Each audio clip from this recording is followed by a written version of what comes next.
சிவபெருமானின் கண் திறப்பது என்பது ஒரு சாதாரண தெய்வீக நிகழ்வு அல்ல, அது பிரபஞ்சத்தின் ஆழ்ந்த ரகசியத்தை வெளிப்படுத்தும் தருணம் என்று சைவ சித்தாந்தமும் புராணங்களும் கூறுகின்றன. சிவன் 3 கண்கள் உடையவன் என்று நாம் கூறுகிறோம். 2 கண்கள் சூரியன், சந்திரன் போன்றவை உலகின் இயல்பான ஓட்டத்தை பார்த்து காக்கும் கண்கள். ஆனால் நெற்றியில் இருக்கும் 3ஆம் கண் வேறொரு சக்தி. அது ஞானத்தின் தீ. அது மாயையைத் துளைக்கும் ஒளி. புராணங்களில் சிவபெருமான் கடுமையான தபசில் இருந்தபோது தேவைகள் அவரை திருமணம் செய்து உலக நலனுக்காக குடும்ப வாழ்க்கைக்குள் வரச் செய்ய வேண்டும் என்று எண்ணினர். அப்போது காமதேவன் தனது மலர் முழங்கை அம்பால் சிவனின் மனதை கவர முயன்றான். அந்த ஒரு கணத்தில் சிவன் நெற்றிக்கண் திறந்தார். அதிலிருந்து எழுந்து அக்னி காமனை சாம்பலாக்கியது. இதை வெளிப்படையாக பார்க்கும்போது அது கோபத்தின் வெளிப்பாடு போல தோன்றலாம். ஆனால் அதன் உள்ளார்ந்த அர்த்தம் வேறு. காமம் என்பது ஆசை, ஆசை என்பது பற்றுதல், பற்றுதல் என்பது பிறவிச் சுழற்சியின் காரணம். அந்த ஆசையை எரித்ததே சிவனின் கண்.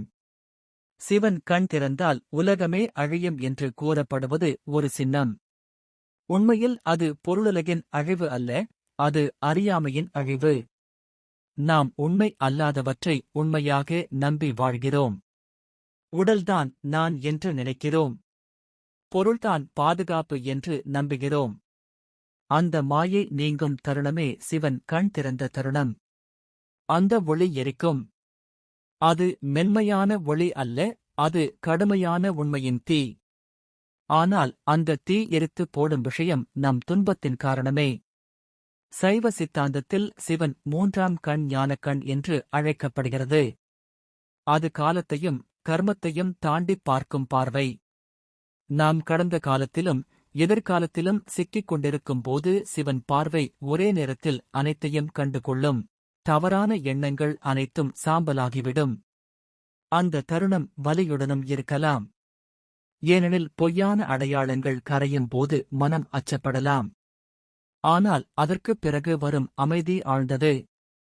அதுவே சிவத்தின் அனுபவம். சிவன் கண் திறப்பது கோபத்தின் சின்னம் மட்டுமல்ல, அது கருணையின் உச்ச வடிவமும் கூட. ஒரு மருத்துவர் அறுவை சிகிச்சை செய்யும்போது கத்தியால் வெட்டுகிறார். அது வலி தரலாம். ஆனால் நோயை அகற்றுவதற்காகவே. அதுபோல சிவன் 3ஆம் கண் தீ கர்மத்தை எரிக்கிறது. பிறவிச் சுழற்சியில் கட்டி வைத்துள்ள பாசங்களை அறுக்கும் சக்தி அது. அந்த கண் எப்போதும் திறந்து கொண்டே இருக்கிறது என்று சில ஆகமங்கள் கூறுகின்றன. நாம் தான் அதை உணரவில்லை. நாம் உள்ளார்ந்த மௌனத்தில் சென்று ஆசை மற்றும் அகந்தையை தாண்டி நின்றால் நம்முள் இருக்கும் அதே ஞானக்கண் திறக்கிறது. அப்போது உலகத்தை பார்ப்பது மாறிவிடுகிறது. வெற்றி, தோல்வி, இன்பம், துன்பம், லாபம், நஷ்டம் ஆகிய இருமைகள் தன்னுடைய பிடியை இழக்கின்றன. அதனால் சிவபெருமானின் கண் திறந்தால் என்ன நடக்கும் என்று கேட்கும்போது பதில் உலக அழிவு அல்ல, அது அறியாமையின் அழிவு. அது அகந்தையின் சாம்பல். அது ஆசையின் கருகல். அது கர்மத்தின் கட்டுகள் உருகுதல். அந்த தீக்கதிரின் பின்னால் இருப்பது நாசம் அல்ல, நித்திய ஞானம். சிவபெருமானின் கண் திறந்தால் அது வெறும் தீயின் வெளிப்பாடு அல்ல. அது ஒரு மாற்றத்தின் தொடக்கம். நாம் பயப்படுவது அழிவு என்ற வார்த்தையை.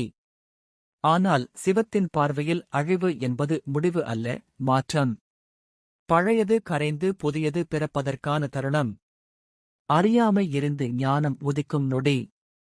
அகந்தை சாம்பலாகி உண்மை வெளிப்படும் நேரம். அந்த தீ உலகத்தை எரிப்பதற்காக அல்ல, நம்முள் இருக்கும் இருளை அகற்றுவதற்காக. சிவன் கண் திறப்பது கோபம் அல்ல, சுத்திகரிப்பு. அது நாசம் அல்ல, நவீனம். அது முடிவு அல்ல, மறுபிறப்பு. அப்படியென்றால் அழிவு என்றால் உண்மையில் என்ன?